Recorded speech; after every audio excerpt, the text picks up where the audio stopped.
तो नमस्कार, closing calls में बहुत बहुत स्वागत है आपका। और 5 महीने के बाद आपको वो स्तर देखने को मिल रहा है, और खासकर उस दिन जिस दिन ईटी नाउ भी अपनी 14th एनिवर्सरी मना रहा है, यानी 18,800 के ऊपर इस वक्त निफ्टी है। 5 महीने के बाद ये लेवल्स आए हैं और बड़ी भूमिका कहीं ना कहीं मूडीज की इस न्यूज से भी सेंटिमेंट सुधर। बैंक से आज अच्छी पार्टिसिपेशन है, क्योंकि पीएसयू बैंक्स जो अभी तक लगातार दिख रहे थे, वहां से एक्शन दिख रहा है। बैंक निफ्टी बैंक में लगभग 300 पॉइंट से ज्यादा की तेजी है। और इनफैक्ट निफ्टी ने ये जो 18,800 का लेवल अब सरपास कर देते, यानी अब ऑल टाइम हाई से कितनी दूर है ये बात भी की जा रही है। 80-82 पॉइंट्स हम यहां से बस दूर हैं। और बैंक निफ्टी पीएसयू बैंक्स वापस आए हैं। वित्त मंत्रालय की एक इंपॉर्टेंट बैठक थी मूडीज के साथ, और वहां से कुछ पॉजिटिव डेवलपमेंट के बाद बाजार का मूड और सुधरता हुआ दिखाई दे रहा है। निफ्टी कल वीकली एक्सपायरी का ही शायद हैंगओवर था कि हम रेजिस्टेंस जोन को क्रॉस भी नहीं कर पा रहे थे। आज हमने रेजिस्टेंस जोन को क्रॉस भी किया, उसके ऊपर मूव सस्टेन भी किया, और इनफैक्ट बढ़त ही आई है। तो ये इस वक्त की सबसे बड़ी खबर है। 18,800 के पार है हम, और जिन स्पेसेस से बड़ी कंट्रीब्यूशन आ रही है उनमें बैंक्स क्लियरली हैं। पीएसयू बैंक्स है, लाइफ इंश्योरेंस काउंटर्स हैं, एचडीएफसी, एसबीआई लाइफ इनमें मूव है, ट्विनकम बजाज मिन्स में मूव है, डॉक्टर रेड्डी जैसे काउंटर्स में पार्टिसिपेशन है, और बड़ी वेटेज वाला काउंटर रिलायंस, वहां से 1% की मजबूती दिखाई दे रही है, जिसके चलते आप इस आज निफ्टी पर इस तरह की चाल देख रहे हैं। आज तो दोनों इंडेक्स डिब्बी टैंडम में दिख रहे हैं, नहीं तो क्या था, क्लियरली डाइवर्जेंस होती थी। निफ्टी चलता था, बैंक निफ्टी लगाड़ होता था, दोनों सपोर्ट कर रहे हैं। बैंक्स का सपोर्ट मिला, क्योंकि कहीं ना कहीं जो बड़ी वेटेज वाले रिलायंस तो पिछले 2-3 दिन से चल रहा था, मेटल से मूव थी, फार्मा, एफएमसीजी, इन सब पैक से मूव मिल रही थी। आईटी भी आप देखें तो उसमें भी कोई बहुत प्रेशर नहीं मिल रहा था, सिर्फ पीएसयू बैंक्स के वापस आने की देर थी। और आज तो दोनों इंडेक्स में तेजी दिख रही है। बैंक्स वापस आए हैं, निफ्टी में सारे सेक्टर कॉन्ट्रीब्यूट कर रहे थे, और अब बैंक्स का भी सपोर्ट है। देखिए, दोनों अपना ना काम अलग अलग तरीके से कर रहे हैं। बैंक निफ्टी ने जो कल डैमेज किया उसको कंट्रोल करना था, और निफ्टी को ऑल टाइम हाई को टेस्ट करना है। तो दोनों का रोल अलग अलग है, लेकिन दोनों में तेजी है, इसलिए हम इसको मानते हैं कि दोनों में तेजी है। अगर आप वैसे गौर से देखेंगे तो 17-18,700 के ऊपर हम तब भी थे जब बैंक निफ्टी 44,000 था।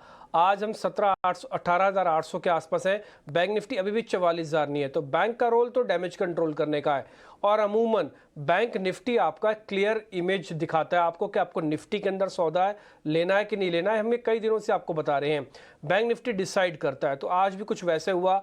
आज सुबह का आप एक बार भी चार्ट देखिए, जो दोनों चार्ट्स आपकी स्क्रीन पे चल रहे हैं, निफ्टी और बैंक निफ्टी के, आपको एक बार भी मौका बैंक निफ्टी ने ये नहीं कहा होगा कि मैं फटीक में हूँ, या मैं थका हुआ हूँ, या मेरे स्ट्रक्चरल ब्रेकडाउन थे, कल मैंने 3 बार का स्टॉप लॉस ब्रेक किया था, तो इसलिए आप नहीं खरीदो। आज बैंक निफ्टी ने एक बार भी आपको सिग्नल तक नहीं दिया। इसलिए अगर आज आपने बैंक निफ्टी को देख के निफ्टी को खरीदा है तो आप सही फैसला ले रहे थे। दूसरी इंपॉर्टेंट बात है, अब हम 43,800 के जो नीचे गए थे उसको हमने काफ़ी हद तक अब संभाल लिया है। इंडिया विक्स में आज ना 3.5% की गिरावट और आई है। अमूमन ये 11 से 13.5 फंसा हुआ था, लेकिन आज जब 3.5% 4% इंडिया विक्स टूटा, तभी से हमको ऐसा लग रहा था कि आज मार्केट कोई बड़ी बात नहीं है कि ऑल टाइम हाई को आज में टेस्ट कर दे, ये मंडे की वेट ना करे। हम कोई बहुत ज़्यादा दूर नहीं है, सिर्फ 82 अंकों की दूरी के साथ अभी हम ट्रेड कर रहे हैं। एक और बात, आज अगर आप देखेंगे सिर्फ फाइनेंशियल शेयर्स नहीं है ऊपर, पीएसयू बैंक नहीं है, बल्कि फाइनेंस के शेयर भी ऊपर हैं, मेटल्स के शेयर भी ऊपर है। अगर आईटी वाले सेगमेंट को छोड़ दिया जाए तो ज़्यादातर चीज़ें आज फिर से सिंक्रोनाइज हुई हैं। तो ये चौतरफा, चारों तरफ से जिसे कहते हैं ना खरीदारी का होना, ये कुछ वो देखने को मिल रहा है। एक और चीज़ जो मेरे को लग रहा है आईटी को थोड़ा उभरने नहीं दे रही है, वह है रुपए का मजबूत होना। देखिए, डॉलर के मुकाबले रुपया इस समय 5 हफ्तों के अपने मजबूती वाले स्तर पे आ गया। ये आईटी के लिए थोड़ा नेगेटिव होता है, वो इन्वर्स चलते हैं। तो यहाँ पे आके भी थोड़ा आईटी को सपोर्ट नहीं मिल रहा, और उसमें भी मेन प्रॉब्लम कहानी है छोटे शेयर्स में नहीं है, मेन प्रॉब्लम बड़े में है, टीसीएस है। एक और चीज़, फुटसी की जो रीबैलेंसिंग हो रही है उसमें भी इनका नाम आ रहा है कि आईटी से आउटफ्लो हो जाएगा।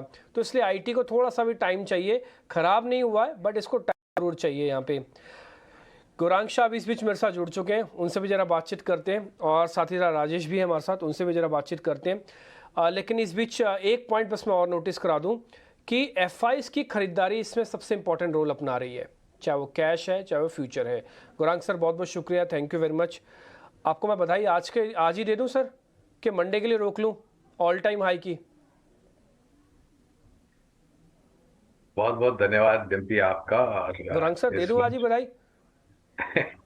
धन्यवाद डिम्पी आपका, और इस मंच पर आमंत्रित करने के लिए बहुत बहुत धन्यवाद। तो बधाई के पात्र जितने हम हैं उतने आप सभी हैं मेरे ख्याल से।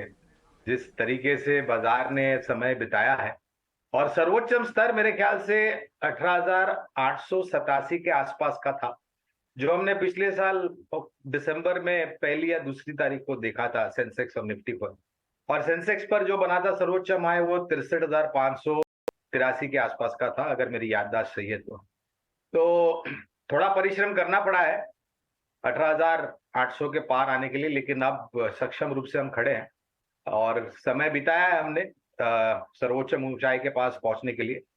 उम्मीद करते हैं आज या फिर सोमवार को ये सर्वोच्च ऊंचाई जो है उसके करीब जा सकते हैं, पार भी कर सकते हैं। लेकिन जरूरी है डिम्पी कि क्या हम उसके पार करने के पश्चात टिक पाते हैं या फिर थोड़ी बहुत मुनाफा वसूली आती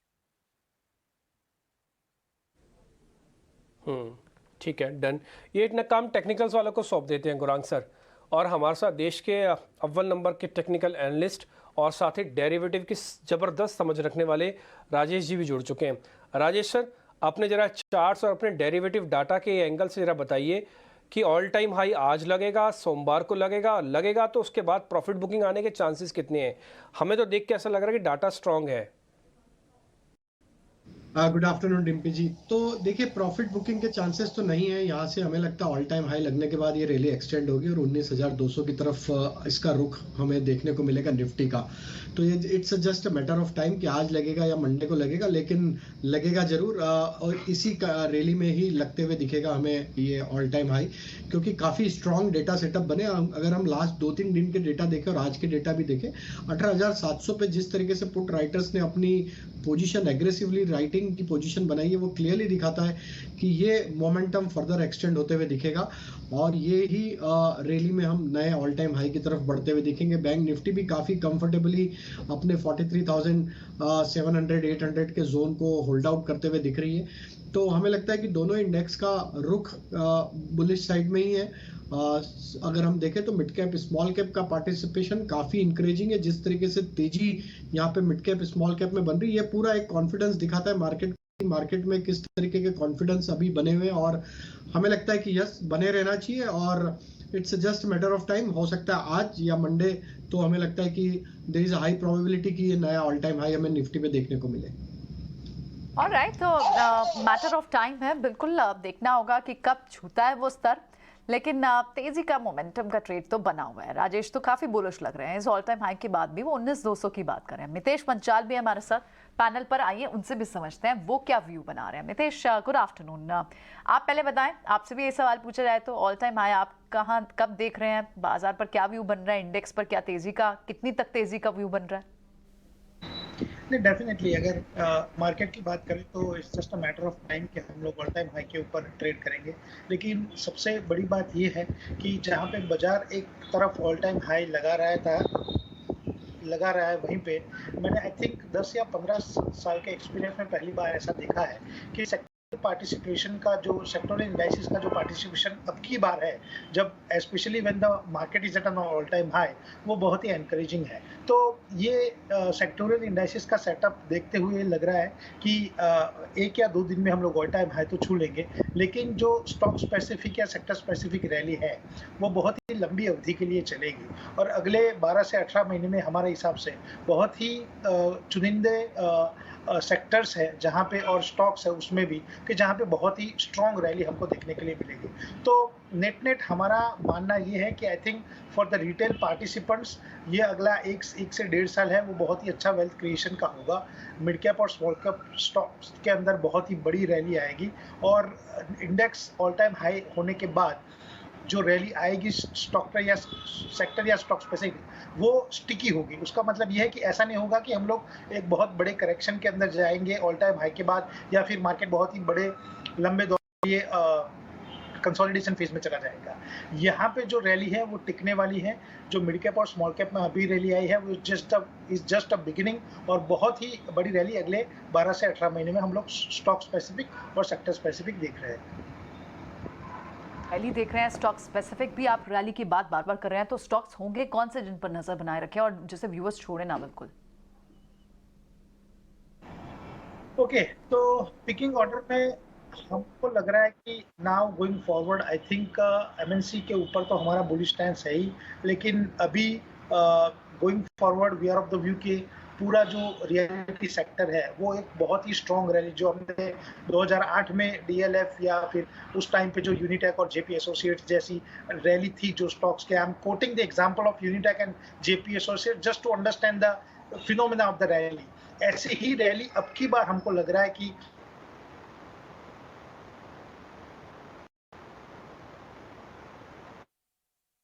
ओके ठीक है, कोई बात नहीं, अपनी बात आप पूरी कीजिएगा, जब वापस हम आपको कनेक्ट कर लेंगे। लेकिन आप ये कह रहे हैं कि एक तो सेक्टोरियल पार्टिसिपेशन अच्छा है, आप रियल एस्टेट को काफ़ी अच्छा मान रहे हैं, नो डाउट आप डीएलएफ के बारे में जिक्र कर रहे हैं, और यहाँ पे देखते अब निफ्टी 820 भी हो चुका है, 68 अंकों का सिर्फ अभी दूरी रह गई है, और ये कोई बड़ी बात नहीं है, मार्केट लाइट है, एक झटके में भी 68 अंक की पूरी कर सकता है।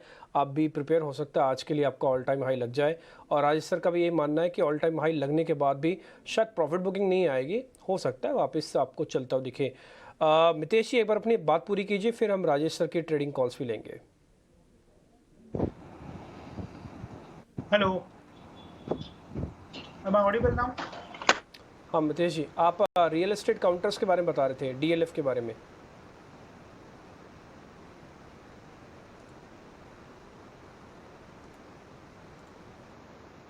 जी बिल्कुल मितेश, आप अपनी पूरी बात करें, हम आपको सुन पा रहे हैं। ठीक है, थोड़ी सी तकनीकी दिक्कतें आ रही हैं मितेश से बात करने में, लेकिन राजेश है हमारे साथ, राजेश की इस वक्त की बेट्स समझ लेते हैं। राजेश बताएं, आपकी कौन सी रिकमेंडेशंस आज की? तो जैसा कि प्रियंका जी हमने बताया कि हमें लगता है कि ये मोमेंटम फर्दर एक्सटेंड होगा, और जैसा हम 19,200 की बात भी कर रहे हैं, तो उसमें देखें तो मार्केट में जिस तरीके से ना रिलायंस ऑल टाइम हाई पे, ना HDFC bank all time high पे, ना TCS Infosys all time high पे, लेकिन इंडेक्स ऑल टाइम हाई पे, तो हम ये एक्सपेक्ट करें कि अगर कैचअप रैली इन स्टॉक्स में भी बनेगी तो ये मोमेंटम रुकेगा नहीं और फर्दर एक्सटेंड होगा 19,200 की तरफ। हमें यहाँ पे जो आज स्टॉक्स पसंद आ रहे हैं उसमें हमें एफएमसीजी में एचयूएल पे हम यहाँ पे बाय करने की सलाह देंगे। पूरा ही सेक्टर एक अच्छा मोमेंटम में है, और एचयूएल को अगर हम देखें तो जिस तरीके से लोअर साइड से एक रिकवरी का ट्रेड बनते हुए दिखे हैं इसमें एक करेक्शन के बाद, ये स्टॉक में हमें लगता है ये अब यहाँ से एक फर्दर मोमेंटम एक्सटेंड करते हुए दिखेगा। 2770 2800 तक के अपसाइड के टारगेट हम प्रोजेक्ट कर रहे हैं। स्टॉप लॉस रखेंगे करीब 2675 का। जो दूसरा स्टॉक बाय करने की सलाह है वो भेल का है। हालांकि stock F end of ban में है, लेकिन हम यहाँ पे इसमें कैश सेगमेंट में बाय करने की सलाह देंगे। इस तरीके के बिहेवियर बैन में स्टॉक होने के बावजूद भी आज 3% अप, और वॉल्यूम एक्टिविटी अगर आप देखेंगे पिछले आधे घंटे की तो काफी इंकरेजिंग है। स्टॉक ऑलरेडी एक ब्रेकआउट यहाँ पे डेली वीकली टाइम फ्रेम पे बना के उसके ऊपर सस्टेन करते हुए दिख रहा है। हमें लगता है ये स्टॉक एक बड़े मूव के लिए रेडी होते हुए दिख रहा है। भेल में हम यहाँ पे इमीडिएट टारगेट 95 तक प्रोजेक्ट कर रहे हैं, स्टॉप लॉस रखेंगे 84 का। तीसरा स्टॉक बाय करना है इंश्योरेंस सेक्टर से, और उसमें है एचडीएफसी लाइफ। ये स्टॉक में ऑलमोस्ट वीकली चार्ट पे देखेंगे तो ये अपने प्रीवियस स्विंग हाई को आज ये पेनिट्रेट करते हुए दिख रहा है, और जिस तरीके से पूरे ही सेक्टर में आज बाइंग इंटरेस्ट बना है, एचडीएफसी लाइफ पे हम यहाँ पे बाय करने की सलाह देंगे। 630 तक के अपसाइड के टारगेट, 604 का स्टॉप लॉस होगा। ओके ठीक है, इस बढ़त के पीछे जो सिर्फ 64 अंक हम दूर रह गए ऑल टाइम हाई से, उसके पीछे एक बड़ी खबर ये भी है कि मूडीज के साथ बैठक के बाद वित्त मंत्रालय के अधिकारियों ने भारत की रेटिंग बढ़ने की उम्मीद जताई है। इसकी पूरी डिटेल ले लेते हैं। सुमित चतुर्वेदी मेरे सहयोगी मेरे साथ जुड़ रहे हैं। सुमित जरा बताएं ऐसे कौन कौन से पॉइंट है जो डिस्कस हुए, ऐसा सरकार को कैसे कॉन्फिडेंस आ रहा है कि मूडीज बढ़ा देगा रेटिंग, और उसका मार्केट पे तो इम्पैक्ट दिख ही रहा है। अब सिर्फ हम 63 पॉइंट दूर हैं ऑल टाइम हाई से। सब मिला के ये मूडीज की आज जो बातचीत हुई, जो चीफ इकोनॉमिक एडवाइजर है उन्होंने प्रेजेंटेशन दिया, बातें हुई काफी चीजों पर, डिसइन्वेस्टमेंट यानी विनिवेश, और स्टेट सरकार जो राज्य सरकारें हैं उनके बजट पर बात हुई, उनकी बोरोइंग कैसी है इस पर बात भी हुई, और फिस्कल डेफिसिट पर बातचीत भी हुई। ये मीटिंग लगभग 2 घंटे चली। उसके बाद जो वित्त मंत्रालय के जो सूत्र हैं वो बोल रहे हैं कि उम्मीद कर रहे हैं वित्त मंत्रालय की मूडीज अपनी जो है उसको अपग्रेड कर देगा भारत के लिए। उन्होंने ये बात भी बोली कि कैसे इंडोनेशिया जैसे देश हैं उनकी बेटर रेटिंग है, इन्होंने ये सवाल भी उठाया कि जो रेटिंग का जो पैमाना है उस पे जो जिस तरह से देखा जाता है उसको भी सुधारना चाहिए, और उस पर बोरोइंग पे काफी बात हुई। तो इन सब मुद्दों के चलते भारत ने अपना जो रुख है वो साफ कर दिया है, और ये बताया कि कैसे इकोनॉमी अर्थव्यवस्था बेहतर हुई है पिछले कुछ महीनों में। इसको लेकर मूडीज को उनका अपग्रेड करना चाहिए, जो अभी Baa3 है, यानी कि लोएस्ट इन्वेस्टमेंट रेटिंग पर है। इसको लेके सरकार जाहिर बात है खुश नहीं है और चाहती है अपग्रेड हो। इस सब के चलते ये चर्चा हुई। 2 घंटे की मीटिंग के बाद सरकार के बहुत जो अलग अलग नीति आयोग है, डिसइन्वेस्टमेंट, दीपम है, वित्त मंत्रालय है, कॉमर्स मिनिस्ट्री, ये सब जो है वहां मौजूद थे, और पूरी बात ये बताई गई कि अपग्रेड होना चाहिए भारत की क्रेडिट रेटिंग। और ये उम्मीद मानी जा रही है कि फाइनेंस मिनिस्ट्री चाहता है और उम्मीद भी रखता है कि जल्द ही भारत की रेटिंग को अपग्रेड किया जाएगा मूडीज की तरफ से। बहुत शुक्रिया, थैंक यू वेरी मच। जानकारी आपने टाइमली दी है। जब बाजार अपने पूरे मूड में है उस समय मूडीज़ की भी रिपोर्ट आ रही है, तो मूड और मूडीज़ दोनों काम कर रहे हैं इस समय मार्केट के अंदर, और हम ऑल टाइम हाई से कोई बहुत ज़्यादा दूर है नहीं। गुरांग सर, अब रेटिंग की ज़रूरत है क्या? अब तो बिना रेटिंग के भी भारत अव्वल नंबर पे। मैं कुछ दिन पहले एक रिपोर्ट पढ़ रहा था, उसमें कह रहे थे कि सबसे ज़्यादा ग्रोथ वाला कोई देश अगर है 5% प्लस जो GDP ग्रोथ दिखाएगा वो इंडिया है। तो शायद ये बात मान के चलें कि इलेक्शन ईयर तक यानी कि 2024 तक भारत इसी तरह से बरकरार रहेगा अपनी बढ़त को। तो डिम्पी, मेरी सोच समझ और बुद्धिमत्ता ये कहती है कि हमें विदेशी बुद्धिमत्ता की जरूरत नहीं है। हम काफी सक्षम है। इतिहास इसका परिचय है कि आपने सबसे बुरे समय में भी अच्छा कामकाज किया था, और जब परिस्थिति सुधर रही है तो आप अपना काम जो है वो और आगे बढ़ा रहे हो। तो हमें कोई विदेशी बुद्धिमत्ता की जरूरत, ना ही किसी आंकड़ों की या रेटिंग की जरूरत है। हमें हमारी क्षमता क्या है ये पता है, और ऐसा कौन सा देश है और बाजार है जिसने हमारी तरीके से जो हमने चाल चली है और जिस स्तर पर हम कामकाज कर रहे हैं। आप सब बाजार की बात मत कीजिए डिम्पी। आप अगर कॉर्पोरेट अर्निंग्स या फिर जो तिमाही नतीजे हमने देखे हैं चौथी तिमाही के, वो भी अगर आप देखें तो मेरे ख्याल से काफी सकारात्मक सा नजरिया उभर करके आता है। और मेरे ख्याल से ये केवल मात्र एक औपचारिकता है। अगर ये हो जाता है तो हो सकता है गोरे जो पैसे लेकर के गए थे वो फिर से वापस आने लगे हमारे देश में। एब्सोल्युटली, इनफैक्ट लगातार तो रुझान यही दिख रहा है कि एफआई जिस तरह से वापस आए और शायद सस्टेन रहेंगे। लेकिन गौरांग, आपसे चर्चा जारी रहेगी। पीछे कुछ मिनटों में तेजी और बढ़ी है। इनफैक्ट अब निफ्टी जो है अपने ऑल टाइम हाई से लगभग 50 अंक ही सिर्फ दूर रह गया है। बैंकिंग स्टॉक में मूव बढ़ी है, और SBI, Kotak bank, IndusInd bank जैसे बैंक्स में, HDFC बैंक जैसे बैंक्स में तेजी पिछले कुछ मिनटों में बढ़ी है। तो ये आज बाजार ऑल टाइम क्या आज ही शायद छू ले। लेट्स सी, जो गैप है उसको तो हम बड़ी जल्दी कवर कर रहे हैं। गौरांग, आप जो बात कर रहे हैं, ऑफ कोर्स जो 2-3 फैक्टर्स हैं इंपॉर्टेंट, क्योंकि सुपीरियर क्वालिटी अर्निंग्स है, और इनफैक्ट जिस तरह से ग्लोबलाइजेशन की जगह लोकलाइजेशन एक बड़ा ट्रेंड बन जाएगा आगे। हर चीज़ आप अपनी कंट्री से सोर्स करना चाहेंगे, लोकल सोर्स करना चाहेंगे वो। और यही नहीं, इनफैक्ट इंडिया के कई सारे सेक्टर्स हैं जो ग्लोबल सेक्टर्स भी बन सकते हैं।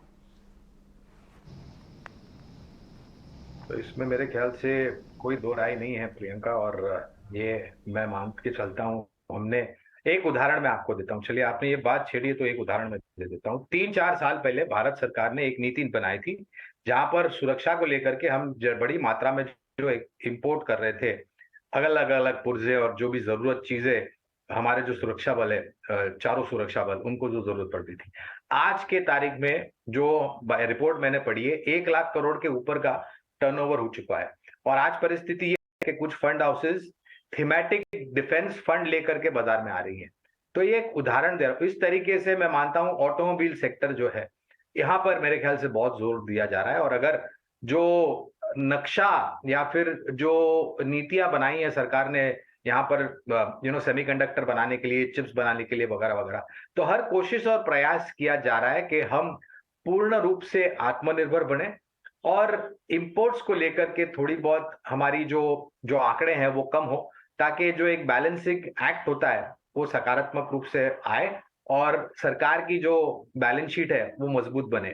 तो ये मेरे ख्याल से उदाहरण है, और मेरे ख्याल से इसके अलावा और कई सारे क्षेत्र हैं जो शायद हम प्रतिस्पर्धा करने जाएं अंतर्राष्ट्रीय स्तर पर, तो काफी सारी कंपनियां प्रियंका जो काफी सक्षम रूप से आगे बढ़ती हुई नजर आएगी।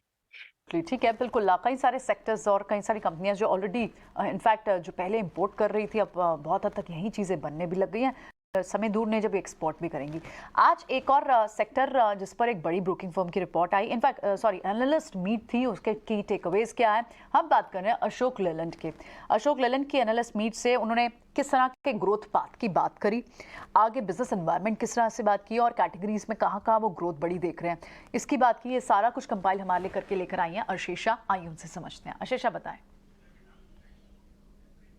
जी हाँ, अशोक लेलैंड में आज अच्छी खासी तेज़ी देखने को मिल रही है। मैनेजमेंट ने कुछ ब्रोकरेज हाउसेस के साथ बातचीत की, जिसके चलते कुछ ब्रोकरेज रिपोर्ट्स आई है।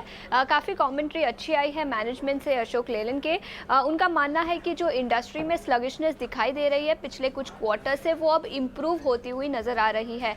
मैनेजमेंट का मानना है कि सेकेंड क्वार्टर FY24 से अच्छे सेल्स वॉल्यूम्स देखने को मिल सकते हैं। इनफैक्ट MHCV साइकिल की बात करें तो मैनेजमेंट का मानना है कि उसमें भी वॉल्यूम ग्रोथ देखने को मिल सकता है और एबिटा मार्जिन्स के डबल डिजिट टीन्स के प्लान्स है। कंपनी का मानना है कि 13 से 18% के मार्जिन्स कंपनी एंजॉय कर सकती है।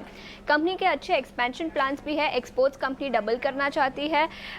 6 EV प्रोडक्ट लॉन्चेस लाइनअप है। सो काफ़ी कमेंट्री अच्छी आती हुई नज़र आ रही है अशोक लेलैंड से। इसके अलावा आज सुबह एक बैंक ऑफ अमेरिका सिक्योरिटीज़ की रिपोर्ट भी आई है, जहाँ उन्होंने खरीदारी की राय बरकरार रखी है अशोक लेलैंड पर और 200 रुपीज़ प्रति शेयर का टारगेट दिया है। उनका मानना है कि कंपनी की स्ट्रैटेजी काफ़ी अच्छी है और उसके चलते अच्छे आउटकम्स भी देखने को मिल सकते हैं अगले कुछ क्वार्टर्स में। CV साइकिल में भी उनका पॉजिटिव नज़रिया है। उनका मानना है कि CV साइकिल में अपमूव देखने को मिल सकता है, जिसके चलते अशोक लेलैंड को फ़ायदा हो सकता है। सो हाँ, मैनेजमेंट से अच्छी कॉमेंट्री आई है और बैंक ऑफ अमेरिका सिक्योरिटीज से भी पॉजिटिव आउटलुक आता हुआ नजर आया है। ओके, ठीक है। अशोक लेलैंड आपको मालूम ही है कि 2-4 दिन पहले हमने आपको नोटिस भी करवाया था, वादा के हम सुबह 2 शेयर्स देते हैं उसके अंदर। फिर रिपोर्ट आई, आज सुबह विनाश सर भी कह रहे थे काफ़ी अच्छा चलेगा।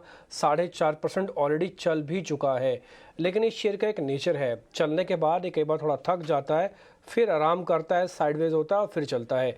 यही जरा पता कर लेते हैं। खैर, इस बीच मेरी नज़र बार बार निफ्टी पे जा रही है, जो सिर्फ अभी 38 अंक की दूर रह गया और आज डाटा इतना स्ट्रॉन्ग है कि आज में निफ्टी ऑल टाइम हाई लगाने की पूरी प्रोबेबिलिटी है। ये बात हम सुबह से ही आपको बता रहे हैं कि आज जो स्ट्रॉन्ग हैंड है ना मार्केट के अंदर, वो काफ़ी अच्छा है और एक क्लोजिंग में कमाल कर सकते हैं। एक तो फ्राइडे का सेशन है, शॉर्ट्स काफ़ी अच्छे ट्रैप हुए हैं कल के बाद और आज मार्केट के पास मोमेंटम काफ़ी अच्छा बना हुआ है ओपनिंग गैप के बाद, तो इसलिए नज़र वहीं रखेंगे हम 35-36 पॉइंट। अशोक लेलैंड के बारे में एक बार आप देखेंगे चार्ट राजेश सर, एक राउंड का प्रॉफिट बुक कर लें या फिर अभी और चलेगा? क्योंकि आपसे मेरी कल बात हुई थी, कल परसों आप कह रहे थे नहीं, ये तो 180 तक जाने के चांसेस हैं इसके। तो बिल्कुल डिप्पी जी, देखिए काफी अच्छा ब्रेकआउट हुआ, लेकिन एक अच्छी चाल यहाँ पे बन चुकी है। स्टॉक थोड़ा सा इसका अगर हम बिहेवियर देखें तो थोड़ा एक रैली के बाद जरूर पॉज लेता है और देन वापस कंसोलिडेशन के बाद एक अपमूव यहाँ पे बन सकता है। हमें लगता है जिन्होंने बहुत लोअर साइड पे बाइंग किया हुआ है, हमने आपके साथ पहले भी डिस्कशन में इसको करीब 145-148 की रेंज में इस पे रिकमेंडेशन दिया था, तो थोड़ा प्रॉफिट यहाँ बांध ले। नया फ्रेश इसमें जो रैली बनेगी अब वापस 170 के बाद इसमें फिर 185-190 की तरफ ये स्टॉक बढ़ते हुए दिखेगा। तो जो पोजिशनल ट्रेडर है वो बने रह सकते, लेकिन जिन्होंने सिर्फ ट्रेडिंग पॉइंट ऑफ व्यू से लिया उन्हें थोड़ा प्रॉफिट, पार्शियल प्रॉफिट यहाँ बुक करना चाहिए। ठीक है, 28 पॉइंट दूर है और जैसे से एक जिसे कहते हैं सेकंड निकल रहा है, 2-2, 10-10, 5-5 सेकंड निकल रहे हैं। ये जो स्तर है, जो हमने कार्यक्रम की शुरुआत की थी करीब 80 पॉइंट से, तब मैंने गुरांग सर से पूछा कि आज आपको बधाई दूँ मंडे को। मेरे को लग रहा है कि मैंने वो गलत पूछ लिया, आज बधाई दे ही देनी चाहिए थी। ये 28 पॉइंट भी नहीं रहते अभी तक, तो खैर कोई बहुत ज़्यादा दूर नहीं है, फॉर्मेलिटी भर हो रही पूरी। लेकिन हम 18 दिन से कोशिश कर रहे थे कि 18,800 के ऊपर आके कभी ट्रेड करें। जिन लोगों ने मान लिया कि उनका ऑल टाइम हाई लग गया तो वो अपने हिसाब से चल रहे हैं, जो लेवल्स अपनी आंखों से देखना चाहते हैं वो थोड़ा अपने हिसाब से चल रहे हैं। लेकिन हाँ, बाज़ार इस समय थोड़ा वॉलेटाइल ज़रूर है। आज शुक्रवार का दिन है तो आज पूरा मूड एंड माहौल बना हुआ है कि आज किस तरह से ट्रैपिंग हो जाए शॉर्ट्स की और यहाँ पे दम लग जाए। एक शेयर मेरे को और पता करना है गुरांग सर, ये टाटा मोटर्स अभी आप बुलिश है ना उस पर? अब आपका कोई अभी स्टांस चेंज तो नहीं हुआ ना? थोड़ा चल गया है सर, इसलिए मैं पूछ रहा हूँ, क्योंकि 400-450 वाला शेयर 550 भी पार हुआ शेयर है, इसलिए मैं पूछ रहा हूँ आपसे कि आपका स्टांस अभी भी बरकरार है ना टाटा मोटर्स पर? डिम्पी, जब बुरे समय में हमने साथ नहीं छोड़ा टाटा मोटर का, तो अच्छे समय में तो हाँ। हम बिल्कुल साथ देंगे और साथ में खड़े रहेंगे। आज भी हमारी खरीदारी की राय है, मुझे याद है 380 400 के आसपास बातचीत हुई थी हमारे चैनल 18 स्वदेश पर, और तभी काफी लोग नकारात्मक थे और एक ये पिछड़ा हुआ शेयर माना जाता था ऑटो सेक्टर का। लेकिन आज जिस मुकाम पर खड़ा है और जो आंकड़े हम देख रहे हैं उसको देखते हुए हमें लग रहा है कि 620 तक तो पहुंचने दीजिए उसको। इसके बाद थोड़ा विराम लेते हैं हम और फिर से एक रणनीति बना करके ऊपर के तरफ के लक्ष्य आपके सामने रख देंगे। ठीक है, बिल्कुल स्ट्रॉन्ग मोमेंटम में है, लेकिन आज जो ये मोमेंटम पीएसयू बैंक्स का वापस लौटा है, क्या वो सस्टेन करेगा? राजेश, कोई पीएसयू बैंक पे, लार्ज कैप बैंक्स पे व्यू बनेगा आपका? एसबीआई, इंडसइंड बैंक जो यहाँ से प्लस करने के लिए अच्छा लग रहा हो, चाहे for that matter HDFC bank? देखिए पीएसयू बैंक में एसबीआई में जिस जगह से सपोर्ट लिया है वो ऑलमोस्ट इसके एक 200 डे मूविंग एवरेज और 50 डे मूविंग एवरेज के जॉइनिंग पॉइंट से ही एसबीआई ने एक करेक्शन के बाद सपोर्ट लेके पुल बैक बनाते हुए दिख रहा है। हमें लगता है एसबीआई में एक risk to reward point of view से काफी अट्रैक्टिव जगह पे अवेलेबल है, और यहाँ पे हमें लगता है कि एसबीआई अब 565 के लेवल को होल्ड आउट करता है तो नेक्स्ट इसका टारगेट जो बन सकता है पुल बैक में वो 600 615 की तरफ आते हुए दिख सकता है। सिमिलर बिहेवियर अगर हम देखें तो सिमिलर बिहेवियर हमने देखा कि कैनरा बैंक और बैंक ऑफ बड़ौदा में भी है। वहां पे भी एक करेक्शन के बाद यहाँ पे रिकवरी का ट्रेड बनते हुए दिख रहा है, तो हमें लगता है बैंक ऑफ बड़ौदा पे फोकस किया जा सकता है पीएसयू बैंक में। और एक छोटे बैंक में देखें तो हमें लगता है पीएनबी का सेटअप भी काफी अट्रैक्टिव लग रहा है। आज की मूवमेंट के बाद हमें लगता है ये स्टॉक में जिस तरीके के फॉर्मेशन बने यहाँ पे 56-57 तक के अपसाइड के टारगेट आते हुए दिख सकते हैं, तो पीएनबी पे भी फोकस रखना चाहिए पीएसयू बैंक में। 50 रुपए 50 पैसे के आसपास का स्टॉप लॉस रखें, और ये स्टॉक में हमें लगता है 55 से 56 तक की इमीडिएट अपसाइड आते हुए दिखेगी। बैंक बड़ौदा भी हमें पसंद है पीएसयू स्पेस में, 184 का स्टॉप लॉस, अपसाइड के टारगेट 196 से 198 तक। हालांकि पीएसयू भी मेंशन किया मैंने और बैंक्स, दूसरे प्राइवेट बैंक्स की भी बात कर दी, पर इस वक्त अच्छे राजेश को जो लग रहे हैं पीएसयू बैंक्स ही लग रहे हैं। तेजी तो खैर प्राइवेट बैंक्स में भी है, लेकिन इन स्टॉक्स से जरूर रडार पे रखें। आज बजाज ऑटो पे 1.5% का थोड़ा सा डेंट है, तो प्रेशर है नाइजीरिया की जो करेंसी में जो बदलाव हुए हैं, और क्योंकि नाइजीरिया को एक्सपोर्ट करती है बजाज ऑटो भी, टीवीएस मोटर भी, और उस वजह से दिन भर में हमने देखा कि कोई सब्सटैंशियल रिकवरी नहीं आई थी। लास्ट आवर में अब कुछ पिछले मिनटों में थोड़ी सी रिकवरी आई है। बजाज ऑटो के चार्ट्स को एक बार चेक करके राजेश बताएं, क्या यहां से रिकवर हो जाएगा जिस गैप के साथ ये खुला था? 1.5% अब भी दबाव पे। प्रियंका जी देखें तो थोड़ा सा यहाँ पे ब्रेकडाउन देखने को मिला है बजाज ऑटो में। नियर टर्म सेटअप के हिसाब से स्टॉक ने एक अपने इमीडिएट सपोर्ट एरिया जो थे करीब 4670 के आसपास के, उसको आज तोड़ा है, तो हमें लगता है थोड़ा प्रेशर यहाँ पे रह सकता है, लेकिन ओवरऑल स्ट्रक्चर बुलिश है। अगर डिप्स मिलती है टुवर्ड्स 4600 4580 तो ये एक अपॉर्चुनिटी होगी वापस से स्टॉक को लोअर साइड पे बाय करने की। ओवरऑल ट्रेंड इसका बुलिश है। जैसे स्टॉक में वापस 4760 के लेवल क्रॉस होंगे, ये स्टॉक अपने अप ट्रेंड को वापस रिज्यूम करता हुआ दिखेगा, तो डिप्स में बाय करने की सलाह है टुवर्ड्स 4600 4570 के आसपास।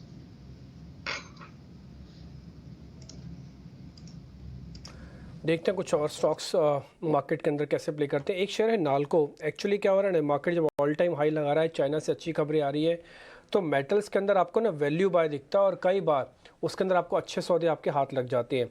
एक बार नाल्को चेक करेंगे राजेश सर, आप ही नाल्को। तो डीपी जी आप नेशनल एल्यूमिनियम की बात कर रहे हैं, राइट? तो ये स्टॉक में एक कंसोलिडेशन देखने को मिला स्टॉक में। हालांकि अगर देखें इसके ओवरऑल सेटअप तो स्टॉक ने एक अपने मल्टीपल रेजिस्टेंस जोन का ब्रेकआउट ऑलरेडी यहाँ पे डिस्प्ले किया हुआ है और स्टॉक कंफर्टेबली 84 के ऊपर सस्टेन कर रहा है। हमें लगता है ये 84 के लेवल अगर होल्ड आउट करता है तो इसमें एक जो पेंडिंग टारगेट है इस ब्रेकआउट का वो आना चाहिए करीब 91 92 की तरफ, तो 84 का स्टॉप लॉस से बने रहना चाहिए नाल्को में। नेशनल एल्यूमिनियम में अपसाइड के टारगेट 91 92 तक आते हुए दिख सकते हैं। गुरांग सर, काफ़ी सारे लोगों का ये मानना है कि अब ना सिर्फ इक्विटीज़ नहीं बल्कि कमोडिटीज़ में भी लोगों की अवेयरनेस बढ़ी है और वहाँ पे काम काफ़ी बढ़ गया है। एमसीएक्स में भी काम काफ़ी बढ़ा है और उसके बाद अभी नीश पावर्स है जहाँ पे वो बुलियंस का काम काफ़ी अच्छा कराता है और मेटल्स का काम काफ़ी अच्छा कराता है। सर एमसीएक्स री रेट हो सकता है क्या यहाँ से, क्योंकि कुछ चार्ट्स पे दिख रहा है ऐसा? देखिए डिम्पी, हर एक कंपनी जो भारतीय शेयर बाजार से या फिर भारतीय कमोडिटी मार्केट से जुड़ी हुई है। वो अगर आप मुझे पूछे कि आने वाले 3 साल 5 साल में कमोडिटी मार्केट और इक्विटी मार्केट की क्या परिस्थिति हो सकती, तो मैं अगर साधारण से 12 या 15% का भी रिटर्न सालाना पकड़ता हूं, तो आप एक अंदाजा लगा सकते हैं, गणित लगा सकते हैं कि कंपाउंडिंग 3-5 साल में कहां तक जा सकता है बाजार। और जहां तक कमोडिटी मार्केट की बात है, तो सरकार के तरफ से भी जो भी कदम गिफ्ट सिटी को लेकर के उठाए गए हैं, वो वहां पर भी मेरे ख्याल से बहुत सारी सहायता जो है वो कमोडिटी रिलेटेड प्लेटफॉर्म्स को मिल सकती है। तो इस क्षेत्र से जो सक्षम और मजबूत कंपनियां हैं, उस पर आपको ध्यान बिल्कुल देना चाहिए। और राइट, आप M6 पर प्लेटफॉर्म है क्योंकि और मेटल्स में ऐसी तेजी है, तो M6 पे भी आपको आज तेजी दिख रही है। लेकिन इस बीच डीलिंग रूम से कुछ गपशप हमारे लिए शरद लेकर आए हैं, आइए उनसे बात करते हैं। शरद, आई थिंक 1-2 दिन पहले आपके कल्याण ज्वेलर्स भी सेगमेंट में था और काफ़ी सारे होते हैं। आज तो कोई ऐसा खबर लेकर आई है आपकी ऑल टाइम हाई भी आज हमें मिल जाए, क्या है स्टॉक?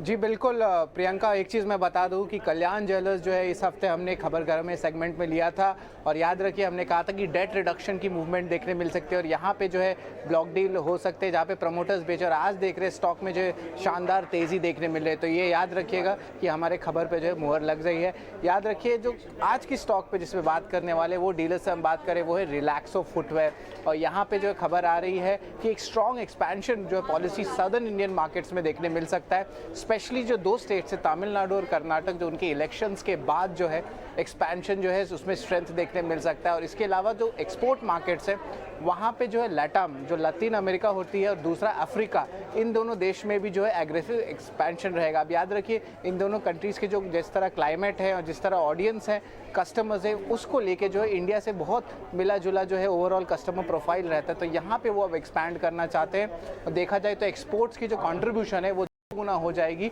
इसको देखते हुए। लेकिन याद रखिए कंपनी जो है डेट फ्री कंपनी है और जो ये एक्सपेंशंस होने वाली हैं ये इंटरनल एक्रूअल से होने वाली है, कोई एक्सटर्नल कैपिटल रेज नहीं रहने वाला है। और आज दिन के ट्रेड में 2 इंपॉर्टेंट टेक्निकल लेवल्स भी ब्रीच हुए हैं। 50 और 200 DMA के ऊपर स्टॉक जो है ट्रेल कर रहा है और रिसेंटली देखें तो बाटा फोकस में रहेगा। यहाँ पे LIC ने अपनी स्टेक बढ़ाई है। अब हिस्टोरिकली जब भी कोई इंस्टीट्यूशनल इन्वेस्टर जो होता है पीयर ग्रुप ऑफ कंपनीज में या कोई सेट में इन्वॉल्व करता है या अपना बाई करता है स्टेक, वहाँ पे और री रेटिंग देखने मिल सकती है बाकी फुटवेयर स्टॉक्स में भी। तो ये भी एक पॉजिटिव ट्रिगर जो है इंडस्ट्री के लिए आ रहा है। तो आज का फोकस में रहेगा रिलैक्सो फुटवेयर।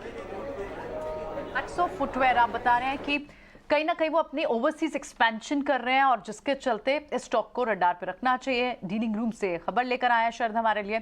अभी तो बड़ी कोई तेजी नहीं है लेकिन इस स्टॉक को जरूर ध्यान में रखेंगे। ठीक है, चलिए एक और एक खबर पर मुहर लगी है और स्टील पर काउंटर सेलिंग ड्यूटी लगाने पर विचार कर रहा है। ये भी कहा जा रहा है कि GST काउंसिल बैठक की जो अगली बैठक है उसमें ऑनलाइन गेमिंग पर GOM की रिपोर्ट पर भी विचार हो सकता है। इस पर ज़्यादा डिटेल के लिए भी हमारे साथ कोई जुड़ेगा। 11 जुलाई को फिलहाल अगली GST काउंसिल बैठक होनी है और ऑनलाइन गेमिंग पर ये जो लगातार बात हो रही थी मैटर ऑफ लक या मैटर ऑफ टैलेंट, इस पर लगातार बात कई सारी हो रही है। एक बार आपको ये वो रिएक्शन भी सुनवाते हैं। No, the agenda has not been firmed up yet, but 2 things that I can mention is whatever discussions have taken place in the Fitment committee, those will be placed before the council, and also issues that have been discussed by the law committee. ठीक है, ये विवेक जौहरी को आप सुन रहे थे इस समय और वो GST काउंसिल के जो बैठक हुई है उसके बारे में आपको थोड़ी जानकारी थे। लेकिन जब भी शरद स्टॉक बता के गए मेरे को उसमें थोड़ा इंटरेस्ट ज़्यादा और पता कर लेते हैं कि उसमें क्या किया जाए। एक बार राजेश सर आप चेक करेंगे, कोई टेक्निकली ब्रेकआउट की बात भी कर रहे थे शरद, और जो खबर है वो इनके एक्सपेंशन के रिगार्डिंग है, बिना पैसा जुटाए एक्सपेंशन करेंगे इंटरनल इक्विटी से, खासकर ग्लोबली फुटप्रिंट पे जहाँ पे डबल डिजिट के अंदर ग्रोथ लेके आ सकते हैं। एक बार आप जरा इसको देखिए रिलैक्सो फुटवेयर को, ये कितना ठीक लग रहा है आपको? तो डिम्पी जी देखिए, स्टॉक में एक करेक्शन के बाद अगर इसको वीकली सेटअप पे देखें तो एक अप स्लोपिंग चैनल में अभी ये ट्रेवल करते हुए दिख रहा है। स्टॉक में नियर टर्म सेटअप तो इसका बुलिश हो चुका है। तो हमें लगता है स्टॉक अब यहाँ से 900 905 के ऊपर अगर बना रहा है तो इसके नेक्स्ट टारगेट जो शॉर्ट टर्म में आ सकते हैं 960 970 की तरफ आ सकते हैं। तो पोजीशन जिनके पास बनी है वो होल्ड रख सकते हैं, क्योंकि स्टॉक का जो ट्रेंड अपसेट हुआ है नियर टर्म शॉर्ट टर्म के हिसाब से वो दिखाता है कि स्लो स्टडी स्टॉक टुवर्ड्स 1000 भी बढ़ता हुआ दिखेगा। तो व्यू बुलिश है, रिलैक्सो में होल्ड रखें पोजीशन लॉन्ग साइड की। डन। अभी मैं कमोडिटीज मार्केट्स के एमसीएक्स के बारे में बात करता है। गौरांग सर, ये मन्नापुरम मुथूहुड पे आपका स्टांस क्या है? आपकी रिपोर्ट है, आपकी कवरेज है सर इन दोनों शेयर्स पे, स्पेशली मन्नापुरम पे जहाँ पे थोड़ा कॉर्पोरेट गवर्नेंस का कुछ इशू आया था लेकिन वो वापस लग रहा है वो रिजॉल्व सा हो गया है। वेल, तो मन्नापुरम पे काफी लंबे समय से खरीदारी की राय है डिम्पी, और ये जो खबरें आई थी उसको लेकर के काफी दबाव पड़ा था शेयर के दामों में। हमने देखा किस तरीके से गिरावट आई, स्पष्टीकरण भी आया। मेरे ख्याल से अब तहकीकात चल रही है, उम्मीद है कि सक्षम रूप से कंपनी बाहर निकल आएगी। राइट, मन्नापुरम फाइनेंस 5% की आज मूव है। और आज हम सुबह डिस्कस भी कर रहे थे ये पीवीआर आइनॉक्स, इसके स्टॉक में भी मूवमेंट है क्योंकि शायद आज भगवान श्री राम उनके साथ है। कुछ अब थोड़ी सी वीकेंड की प्लानिंग के हिसाब से भी बात कर लेते हैं। हमारे साथ प्रशांत है स्टूडियो में, और आज ये सुबह आदि पुरुष देख कर भी आए हैं और मैं उनसे पूछ रही थी कि रिव्यू कैसा है, क्योंकि टिकट तो इतनी महंगी है 1700 2000, और आप ही बता रहे तेलंगाना में भी सुबह के शो की टिकट की प्राइस एक्सट्रीमली हाई है। बिल्कुल, तो इसकी सबसे बड़ी वजह तो ये है कि प्रभास जो है वो बड़ी चुनिंदा फिल्में करते हैं, उनका फैन बेस बहुत स्ट्रांग है। बाहुबली के बाद तो और ज़्यादा ये फैन बेस बढ़ गया, पैन इंडिया सुपरस्टार हैं। लेकिन अगर हम देखें आदि पुरुष को, तो मैं बड़े सुबेरे सुबेरे इस फिल्म को देखने गया ताकि अब आपके दर्शकों तक पहली प्रतिक्रिया पहुंचा सकूं। लेकिन मैं यही कहूँगा कि नाम बड़े और दर्शन छोटे। जी हाँ, आदि पुरुष में मेरा दिल नहीं लगा। इस रामायण में मुझे कहीं से भी ऐसा नहीं लगा कि मैं ऐसी कोई पौराणिक कहानी देख रहा हूँ जिससे मेरा जुड़ाव हो सकता है। कमोबेश यही राय जो है वो दर्शकों की, हालांकि दर्शकों की राय थोड़ी बटी हुई है। अब जरा हम इस फिल्म की अगर हम बात करें कहाँ ये फिल्म कमजोर पड़ रही है, तो सबसे बड़ी है कि इसमें किसी तरह का सोल नहीं है। जब आप रामायण की कहानी जो हमारे दिलो दिमाग में रची बसी है, हमारे जीवन का एक हिस्सा है, हमने अपने दादा नानी सबसे ये कहानियाँ सुनी हैं।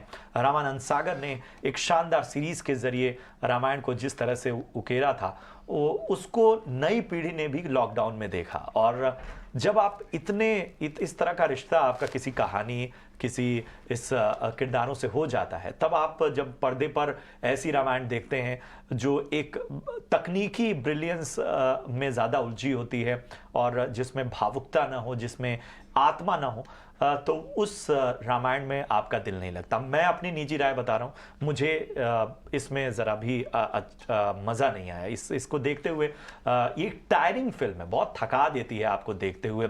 इतना बड़ा प्रॉमिस किया गया था, इतनी बड़ी बड़ी बातें की गई थी, लेकिन बाद में कहा गया कि हमने इस पे बहुत कुछ काम किया गया है। लेकिन सबसे बड़ा निराश ये फिल्म करती है अपने डायलॉग्स में। बहुत ही हल्के संवाद इस फिल्म के हैं और ये पूरी तरह से ऐसा लगता है कि क्या सोच के इस कहानी को इस तरह से बनाने की मेकर्स ने ठानी है। हम जानते हैं ओम राउत बहुत टैलेंटेड डायरेक्टर हैं, तानाजी उन्होंने बनाई थी, लेकिन इस फिल्म में वो मात खाते दिखते हैं। बात करें राम के किरदार की, तो प्रभास ने बहुत ही अच्छा काम किया है।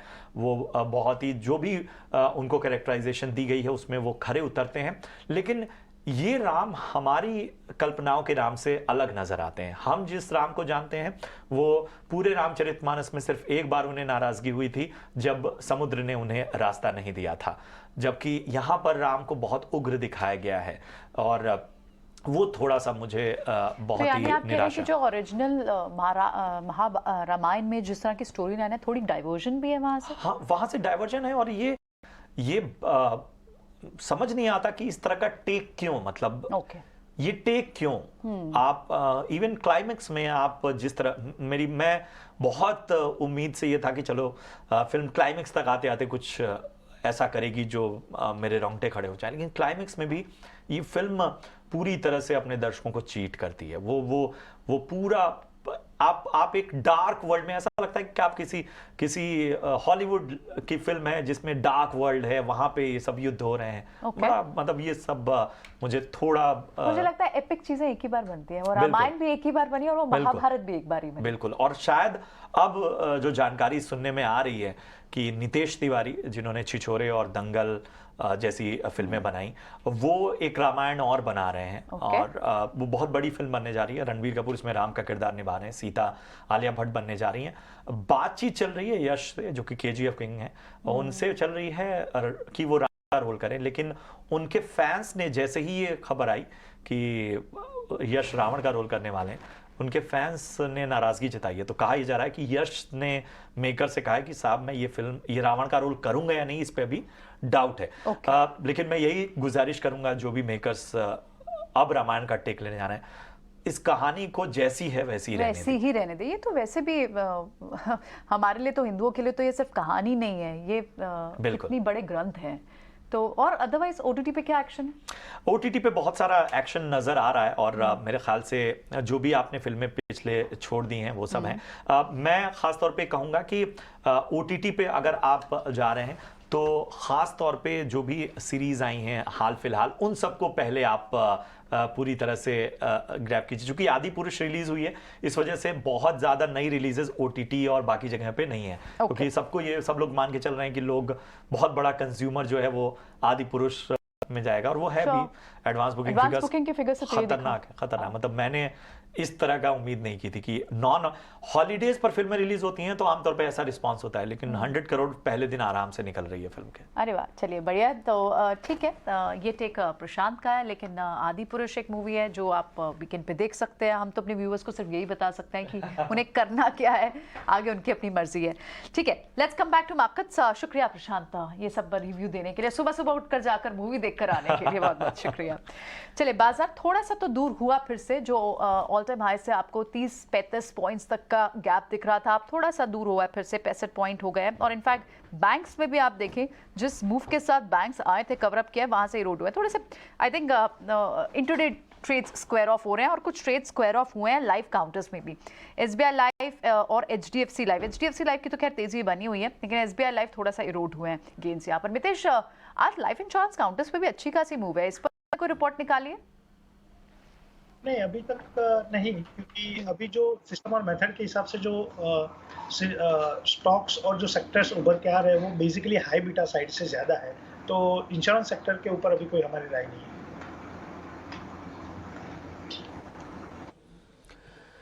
ठीक है, 826 पे हम आ गए हैं वापस। अभी 856 तक पहुंच गए थे, बेहद करीब थे ऑल टाइम हाई के, लेकिन थोड़ा सा नीचे है। ठीक है, देखते हैं आज 10-15 मिनट अभी भी मार्केट के अंदर और बाकी हैं।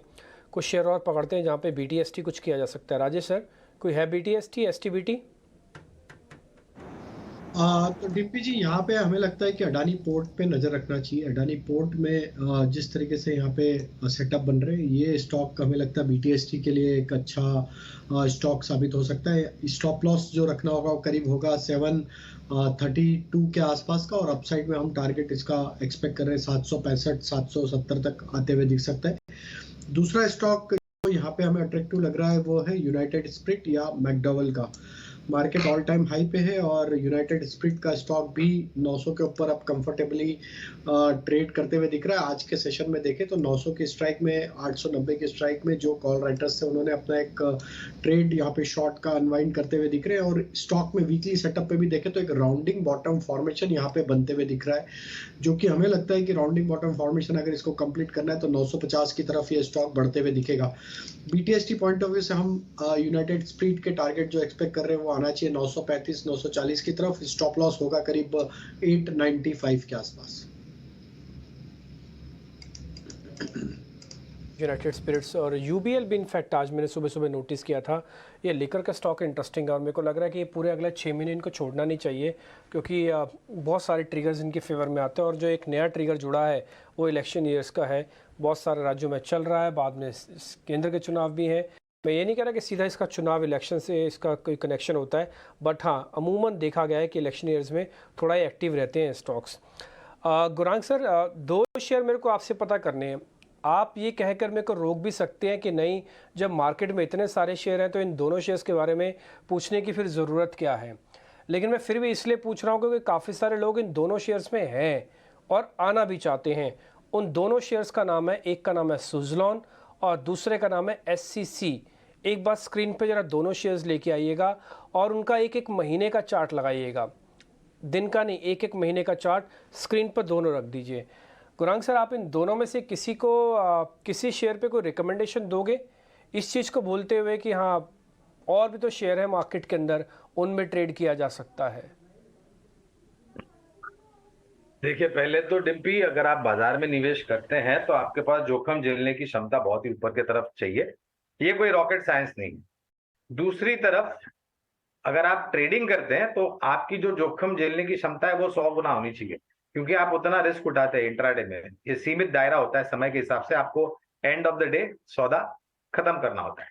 आपने जो दोनों कंपनियों का नाम लिया, सुज़लॉन और HCC, मेरे ख्याल से जो, अगर मैंने सही सुना है तो, कोई आपको बेवजह खतरा क्यों मोड़ लेना है जब आपके पास अच्छी कंपनियां हैं। अगर आपको कम दाम में भी खरीदना है तो अच्छी कंपनियां हैं जो आप खरीद सकते हैं।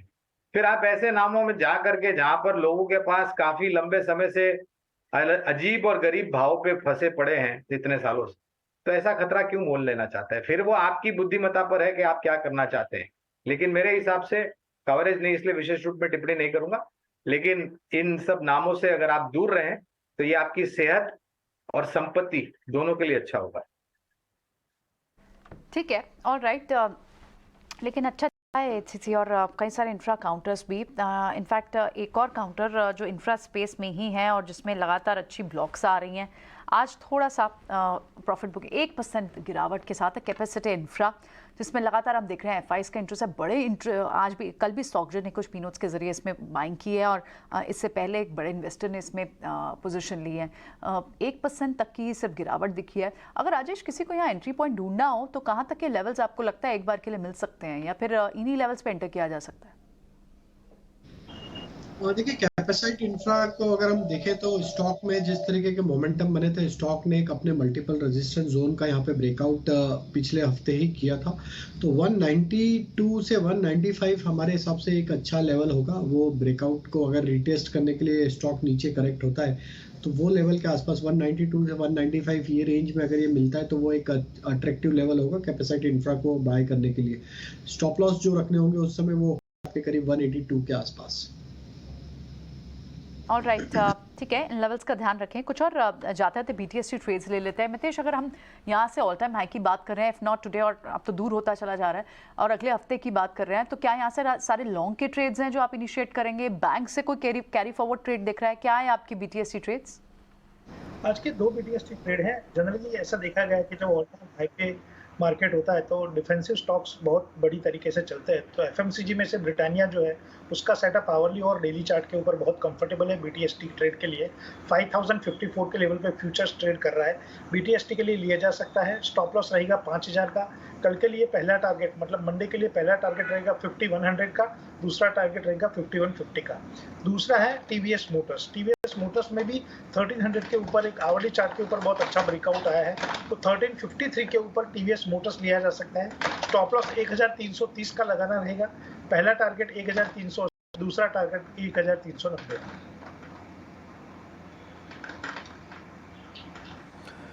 खैर, इस बीच एक फटाफट से जानकारी प्रकाश से ले लेते हैं, मेरे सहयोगी। उनके पास GST की जो बैठक होने जा रही है ना, उसका एजेंडा उनके पास हाथ में लगा है। ये बैठक 11 तारीख को होने जा रही है, 11 जुलाई को, लेकिन ठीक उससे पहले थोड़ा आइडिया लग रहा है कि क्या इस बैठक में हो सकता है। आज है 16 जून, तो थोड़ा पहले ही उनसे पता कर लेते हैं।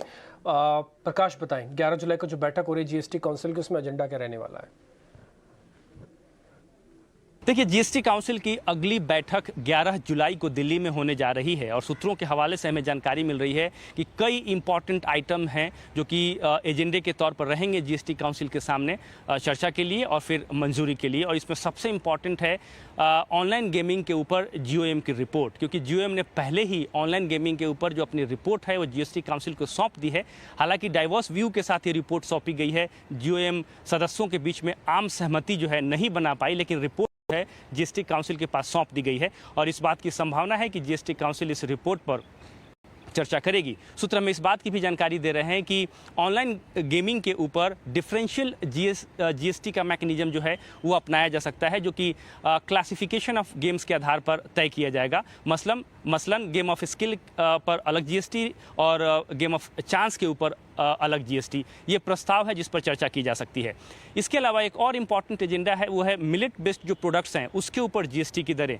प्रस्ताव के हिसाब से मिलेट बेस्ड प्रोडक्ट्स के ऊपर जीएसटी की दरों को घटाकर 5% किया जा सकता है खासकर प्री पैकेज आइटम के मामले में, और 0 किया जा सकता है लूज आइटम के मामले में। इसके अलावा सूत्र हमें इस बात की भी जानकारी दे रहे हैं कि जहां तक सीमेंट पर जीएसटी की दरों में कटौती करने का सवाल है, उसको 18% से घटाकर निचले स्लैब में लाने का सवाल है, ये मसला जो है अभी भी विचाराधीन है। फिटमेंट कमेटी इस प्रस्ताव पर अभी भी काम कर रही है, लिहाजा इस बात की संभावना कम है कि अगली बैठक में इस प्रस्ताव को जीएसटी काउंसिल के सामने लाया जाए।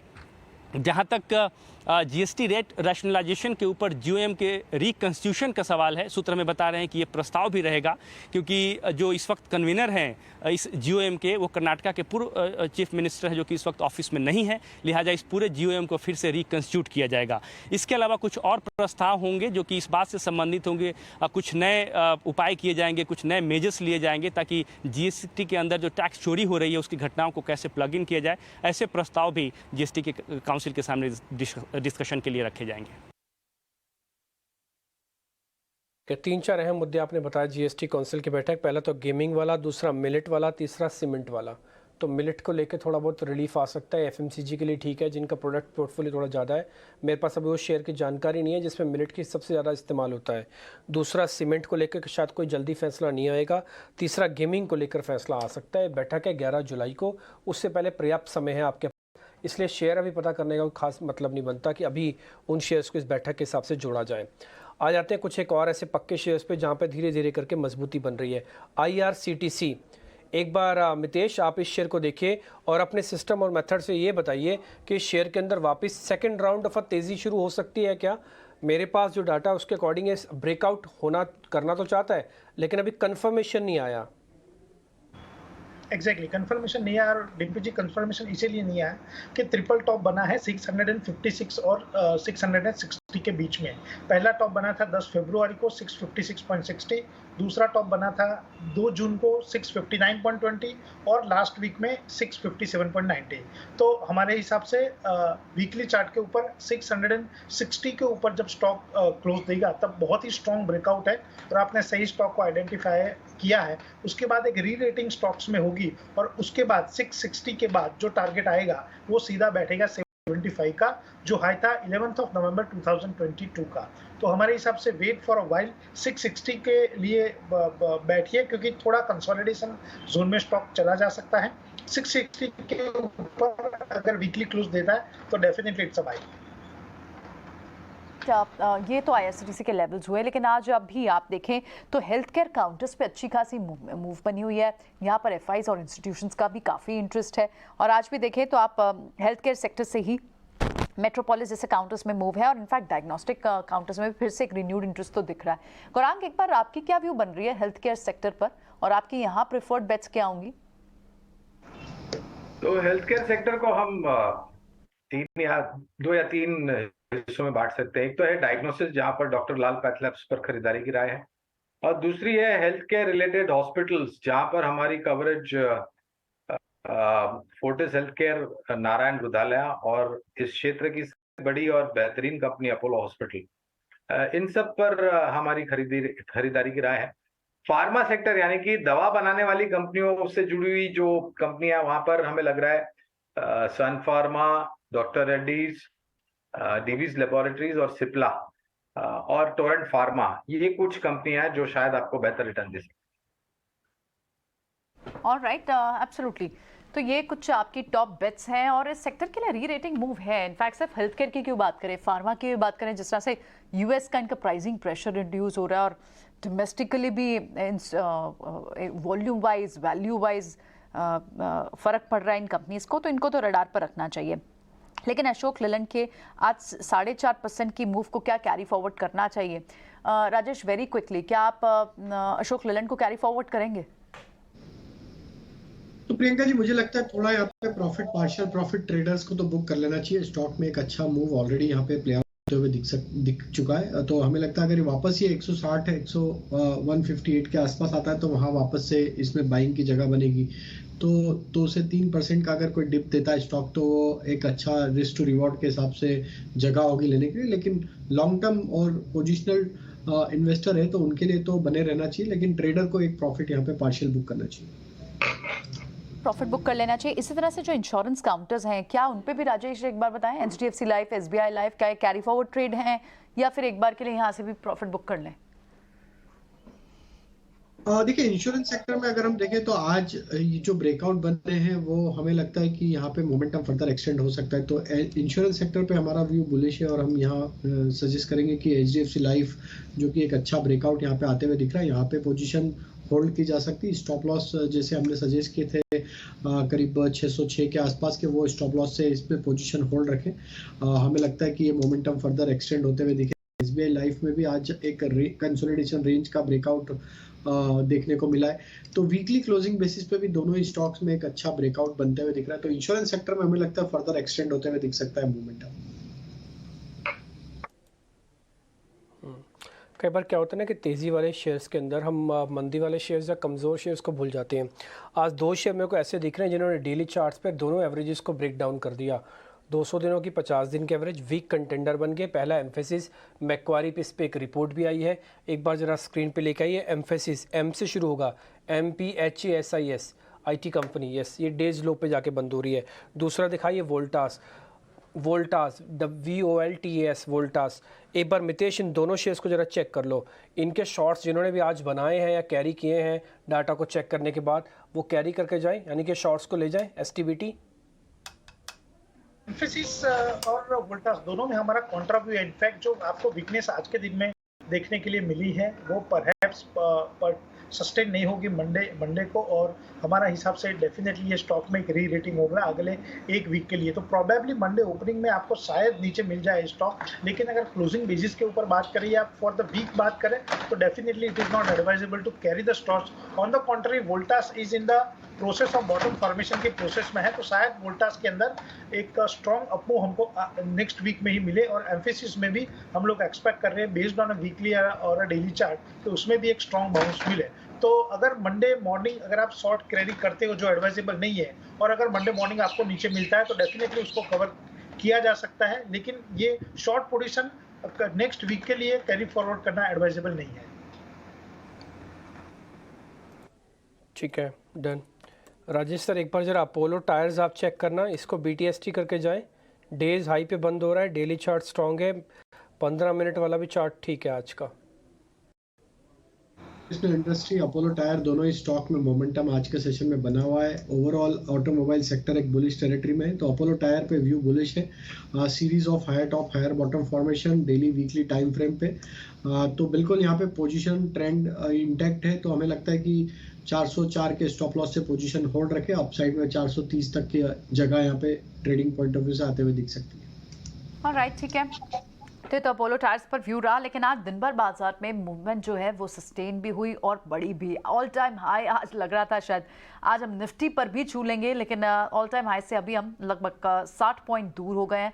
पहले ये गैप काफ़ी कम था। आज बैंक से, स्पेशली PSU बैंक से बड़ी पार्टिसिपेशन आई, जिसके चलते हमने देखा कि इंडेक्स, दोनों इंडेक्स ऊपर के भी आए, ऊपर लेवल्स पे भी आए। PSU बैंक सबसे बड़ा सेक्टोरल गेनर भी है, और ये कई दिनों के बाद PSU बैंक्स की मूव है, क्योंकि प्राइवेट बैंक्स फिर भी कंट्रीब्यूट कर रहे थे, लेकिन PSU बैंक्स क्लियरली लगाट थे। और बैंक्स ही finance counter second top gainer है इस वक्त सेक्टोरल वाइज, और इसके बाद आपको दूसरे स्पेसेस लाइक सर्विस और कंजम्पशन लगते हैं। आज जो स्पेसेस ज़्यादा चल रहे थे पीछे के रियलिटी और रियल एस्टेट स्पेस हो, उनमें थोड़ा सा, या फिर ऑटो, वो थोड़े उनमें वो सबसे लास्ट ऑन द लाइन रहेंगे। बड़ी बढ़त जो होगी आज PSU बैंक्स के नाम रहेगी। और कौन से काउंटर्स हैं जिनमें मूव बड़ी दिखाई भी दी? मूडीज़ की इस जो फाइनेंस मिनिस्ट्री की अपनी रेटिंग और आउटलुक को सुधारने के लिए जो एक बैठक हुई थी, बातचीत हुई थी, उससे एक पॉजिटिव मोमेंटम ज़रूर बाजार को मिला, और हमने देखा कि 2 बजे के बाद मार्केट में तेज़ी बढ़ी भी। आज कौन से सेक्टर्स और स्पेसेस बड़ी मूव के साथ काम कर रहे हैं? इंश्योरेंस काउंटर्स, जो लाइफ इंश्योरेंस स्पेस है, HDFC लाइफ, SBI लाइफ जैसे, ये टॉप गेनर्स बंद होकर जा रहे हैं। 3 से 5% की मूव इन स्टॉक्स में है। उसके अलावा फाइनेंस काउंटर्स में बजाज फिनसर्व जैसे काउंटर्स में मूव है। डॉक्टर रेड्डीज में आपको 2% की मूव रही है और फिर से आपको कंजम्पशन स्टॉक्स में टाइटन जैसे स्टॉक्स में मूव दिख रही है।